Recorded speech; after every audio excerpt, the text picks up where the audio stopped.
केला बेचने वाली चुड़ैल।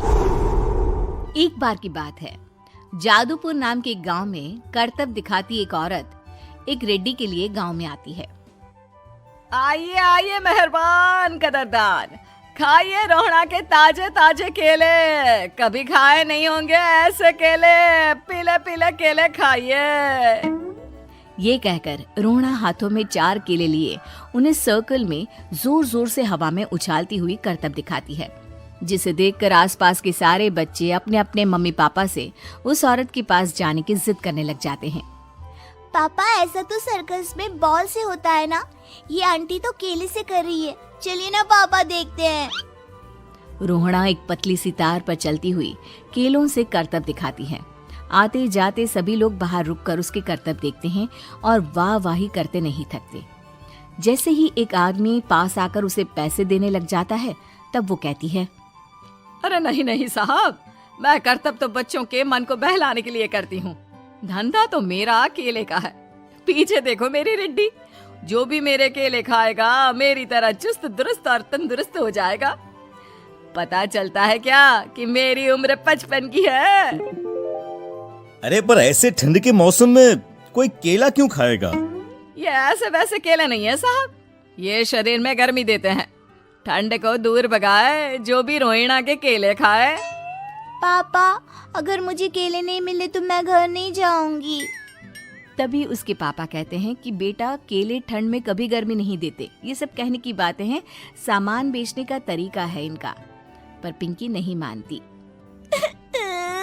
मैं केले खाऊंगी। पिंकी की जिद के आगे नत्थू हार जाता है और उसे केले खरीद कर दे देता है। पिंकी खुश होकर केले घर ले आकर खाती है। अब मैं भी करतब करूंगी, कितना मजा आएगा। जादुई केले। पिंकी पहला केला खत्म भी नहीं करती कि वो बेहोश हो जाती है। दूसरे केले से एक काला धुआं आता है और रोहड़ा चुड़ैल बनकर बाहर निकल आती है। मेरे भूतिया केले बच्चे न खाए, ऐसा हो ही नहीं सकता। जादूपुर वालों, कब तक बचोगे? आ गई हूँ मैं रोहड़ा, जिसका कोई नहीं कर सकता सामना।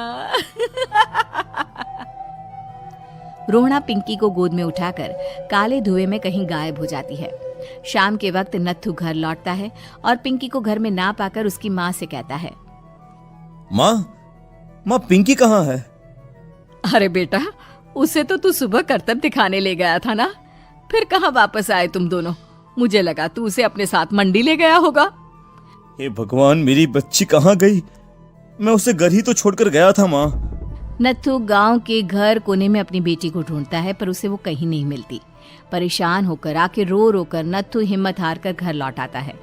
अगली सुबह रोहड़ा फिर से करतब दिखाने आती है और इस बार पिंकी की तरह रोनी केले खरीद लेता है। 50 रुपए दिए थे पापा ने, सारे पैसों की मैंने केले खरीद लिए हैं।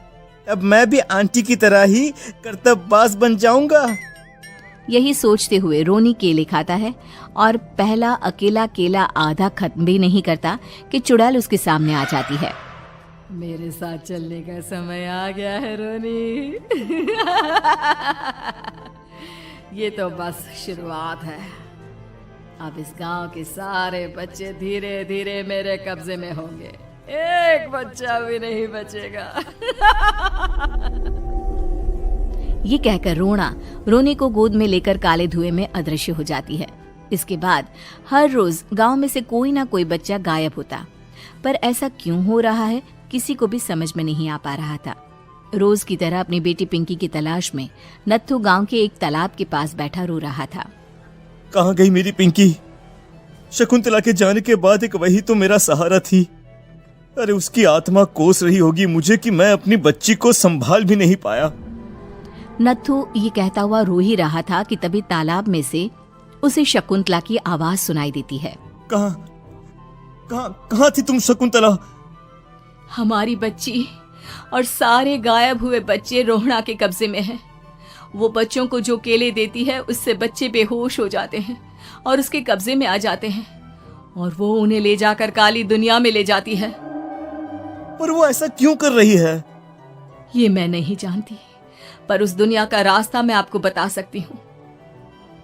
जहां ये नदी खत्म होती है वहां एक केले का पेड़ है, उसके नीचे एक दरवाजा है, वहीं से रास्ता जाता है उस दुनिया का। ये कहकर शकुंतला की आत्मा गायब हो जाती है। गांव के सभी लोग झुंड बनाकर उसी रास्ते से काली दुनिया में चले जाते हैं और वहां देखते हैं कि सारे बच्चे वहां काम कर रहे थे। पापा मुझे ले चलो यहाँ से। पापा पापा। सभी बच्चे अपने मम्मी पापा से लिपट जाते हैं। तो तुम लोग यहाँ तक आ गए? क्यों हमारे बच्चों को पकड़ लिया तूने? तुझे शिकार ही बनाना है तो ले, हम सब आ गए हैं, हमें खा ले। नहीं, मुझे बच्चे चाहिए। मेरे बच्चे के बदले तुम लोगों के बच्चे। क्या मतलब? मैं इसी गांव में रहने वाली एक औरत थी। केले की चोरी के इल्जाम में मेरे बेटे को गांव वालों ने इतना मारा कि वो मर गया। उसी दिन मैंने ठान लिया कि गांव वालों का भी वही हाल करूंगी। कुछ दिन बाद बेटे के चले जाने के दुख में मैं भी मर गई और मेरी भटकती आत्मा एक चुड़ैल बन गई। और फिर मैंने बदला लिया तुम सबके बच्चे छीनकर। बर्दाश्त नहीं कर पाए ना? सोचो मुझ पर क्या बीती होगी। हमें माफ कर दो रोना। पता नहीं ये किसकी गलती थी, पर हम सभी माफी मांगते हैं। हमारी खुशियां लौटा दो, तुम भी तो एक माँ हो। गांव वालों की बात सुनकर रोना का मन पिघल जाता है और वो बच्चों को छोड़ देती है। उसके बाद काली दुनिया बच्चों के लिए जादुई दुनिया बन जाती है। अब कोई भी कभी भी वहां आ